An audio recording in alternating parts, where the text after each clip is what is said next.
What would I like to have written on my tombstone? I don't really think about that much. I'm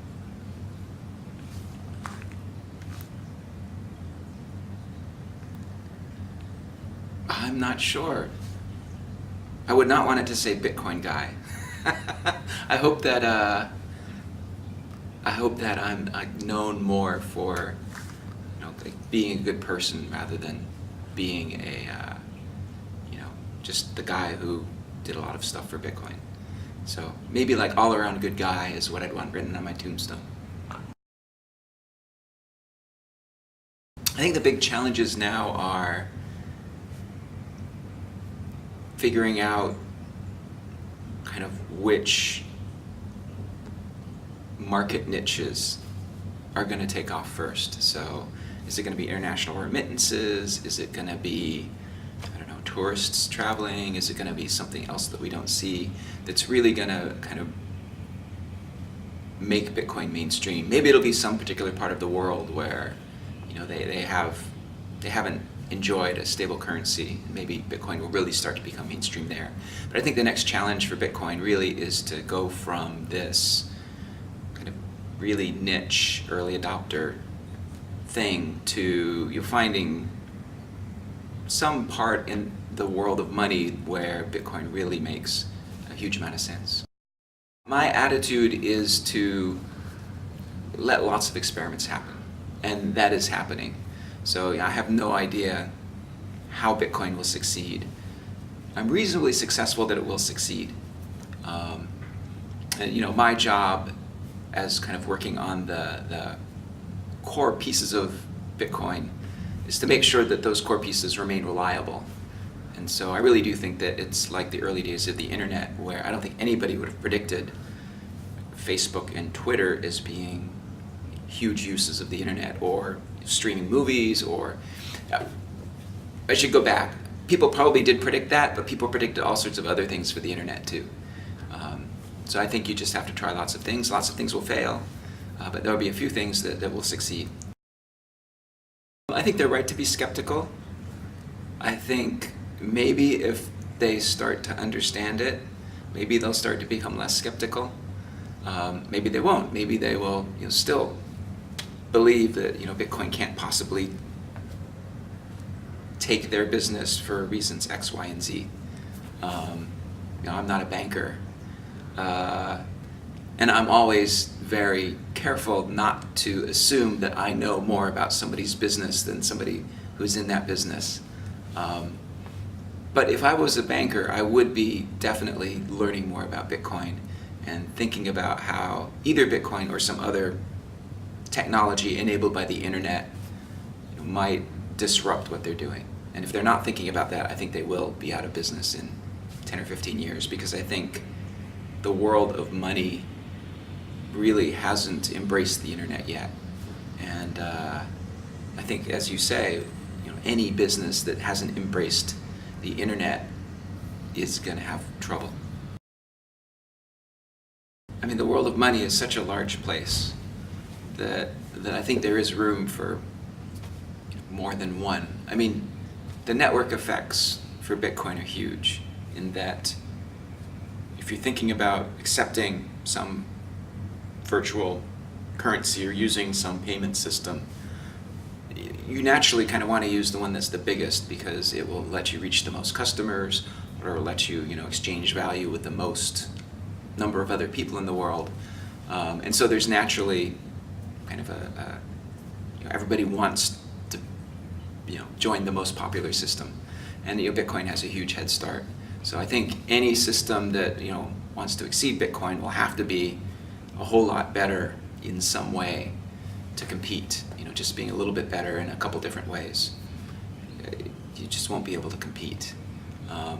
But that said, I think there might be systems that are used for particular niches where they really are a whole lot better.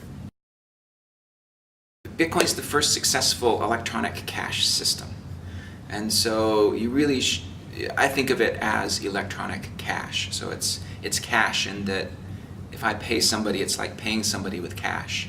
There's a one-to-one, with no other party involved in the transaction.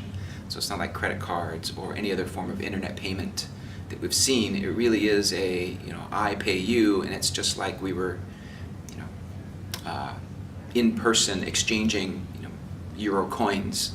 It's at a high conceptual level, we're just doing that electronically. And so that's really the huge advantage. That's a huge breakthrough, and that's why people are really excited, because cash has its uses. Credit cards and banks are useful, but you don't always use them. There may be reasons of privacy, there may be reasons of convenience, certainly reasons of cost, where cash is better. And so bringing the idea of cash to the internet, I think, is really incredibly exciting and powerful. The technical advantages, Bitcoin's designed for the internet. So if you look at the payment systems that we're running now on the internet, most of them were designed maybe back in the day of paper check. Some of them designed even before that. And so the processes are inefficient, the costs are high. Bitcoin really is designed for the internet. It's designed with the kind of latest stable technology. And so it will just be more efficient, faster, more convenient, and global. Treat Bitcoin as a very high-risk investment. So, don't invest your life savings in it. Don't, if you want to buy some Bitcoins, don't mortgage your house to buy Bitcoins. Treat it as a high-risk investment and make sure your investments are diversified. Because it is brand new technology that does have bugs. We're getting better and better at making the core system has been actually incredibly reliable. The systems built on top have been a lot less reliable. So we've seen a lot of failures of Bitcoin businesses. We've seen a lot of failures of just security on people's computers. I'm sure we'll see failures of security on people's mobile phones if they're using their mobile phones to store their Bitcoins. So in the same way that you wouldn't walk around Amsterdam with $100,000 in cash in your pocket because you might get robbed, I think you should treat Bitcoin the same way. As cash that you have, you shouldn't have more than you're willing to lose. Well, there are technical questions that I would love to chat with him about, just kind of design questions about how Bitcoin was designed and some of the decisions he made that he just never answered, like definitively, I meant it to be this way versus I had to pick a number and so this is the number I picked. So I think those are the kind of questions that I would be most interested in asking him, which may sound funny to like somebody who's not a programmer. But for programmers, it really is about the technology. It's not about the personality. So like I guess once I got those technical questions out of the way, I might ask him what his background is and what he did before Bitcoin, and kind of where did he go to school. Those kinds of things would also be interesting to know, but less interesting than like some of the technical questions that make me scratch my head and wonder. Did he choose 10 minutes based on some simulation, or was it just kind of it felt like about the right amount of time for a new Bitcoin block to come out? I think it's very different if you can read the code and understand it. Then you don't have to trust Satoshi. It doesn't matter who wrote the code. It's the code. The computers execute the code in the way that you tell them to execute the code. So you can be sure that the system is as described, and trust that that's true because you can verify it. So I understand though people who don't know how to code, who can't read C++, looking at kind of where has Bitcoin come from and kind of looking at it with, should I trust it? And really, I think the only way for Bitcoin to gain that trust is for time to pass, and for Bitcoin to continue working, and for people to hear about it 6 or 7 or 8 or 10 times over 3 or 4 or 5 or 10 years, and realize that it's not scary, to know people who are using it and are happy with it. So I think trust will just take time, and then Satoshi becomes a creation myth, right? I mean, we love creation myths, and I think they're often scary and mysterious, and I don't know, it'll be interesting to see in 10 years, does the fact that Bitcoin has this mysterious anonymous creator help it or hurt it? I don't know, I think it might actually help it. Just kind of, it's certainly, people are certainly interested in that part of the story, and I think that actually helps. Some regulators want to know, some regulators are very concerned about consumer privacy and would rather nobody knew. I guess, ideally the government wants to strike that balance between consumer privacy and the ability for law enforcement to find bad people doing bad things.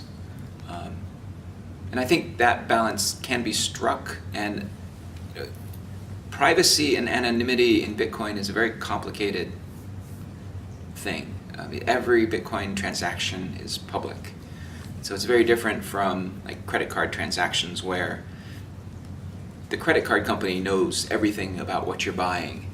And they say that they won't tell anybody, although looking at all of the security and data breaches that have happened, I think that's a big problem. I think maybe kind of the next wave of data breaches we'll see might be, people's full transaction histories getting hacked from a big database somewhere and released to the world.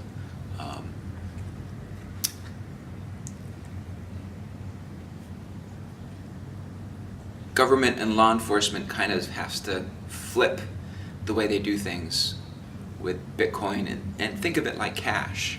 So if you think about cash transactions, the government has no way of knowing if you and I trade a few euros. But if you try to buy a car, at least I know in the United States, if you bring a suitcase full of $100 bills to a car dealership and try to buy a car with cash, they're required to fill out a report saying, hey, this person whose government ID is here just bought a Lamborghini with cash. You might want to know about that. You might want to go ask them, where did they get that cash? I think Bitcoin would be very similar. And so, just because you're using Bitcoin, it's not going to excuse you from the rules that are already in place, and that governments seem to deal pretty well with in the world of cash. Right, I grew up in Australia and the United States, which are pretty free countries. I don't know how you convince countries that have more a culture of control to allow the Bitcoin experiment to happen in their country. That's a good question for somebody who knows a lot more about kind of the cultures there. I would say to them on a very broad level that letting people experiment and innovate is the path to incredible prosperity. I think we see that over and over again. And I don't know. I don't know if that's a message that they would listen to or not.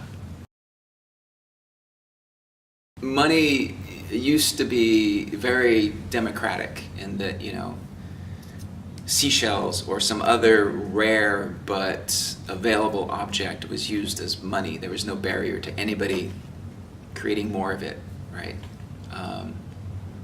When gold was used as money, anybody could try to find some gold and dig it out of the ground. It's interesting because Bitcoin kind of goes back to that model of, there's no barrier there's no gatekeeper, there's no government or corporation that says, I will be the official creator of the money and keeper of the books of who owns what. It's much more distributed and much more like, kind of money when it started. And so it will be interesting to see if Bitcoin really does take off, or things like Bitcoin, we might go back to that older model of people really being more in control of money creation, money accounting, all of that. I think that would be a good thing, actually. I love working on new things. I started my career working on 3D computer graphics when 3D computer graphics were brand new and different, and this was back in 1988, before 3D graphics chips, pretty much. And so I just enjoy working on new technology and thinking about technologies that really have a big impact. And Bitcoin caught my interest, and it's been very, very interesting.